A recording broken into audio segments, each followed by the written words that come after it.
ପାହାଡ଼ି ବାବା ଆଶ୍ରମରେ ଦେଖିପାରୁଥିବେ ବହୁତ ସୁନ୍ଦର ସ୍ଥାନ ଗାଜୀପୁର ପାଖରେ ଅବସ୍ଥିତ ପାହାଡ଼ି ବାବା ଆଶ୍ରମ ଉତ୍ତରପ୍ରଦେଶର ବହୁତ ସୁନ୍ଦର ଜାଗା। ଏଠାରେ ବହୁତ ପୁରାତନ ମନ୍ଦିର ଅଛି ଶିବଙ୍କର ଦେଖିପାରୁଥିବେ ଏଠି ବହୁତ ଭଲ ଜାଗା। मयूर यहाँ पर रहते हैं ना मयूर। ସକାଳ ସକାଳ ସମୟରେ ବହୁତ ଦେଖାଯାଉଥାଏ। ଏଠି ହନୁମାନଙ୍କ ମନ୍ଦିର। ଜୟ ବଜରଙ୍ଗବଲି ଜୟ ଶ୍ରୀରାମ ଜୟ ଶ୍ରୀରାମ ଜୟ ଶ୍ରୀରାମ। ଦେଖିପାରୁଥିବେ ଏଠି ହନୁମାନଙ୍କ ମନ୍ଦିର।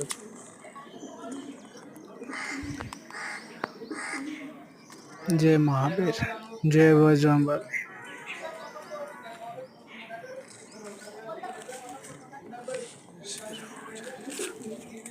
ये हूँ पहरी बाबा आश्रम ये पहरी बाबा जय पहरी बाबा।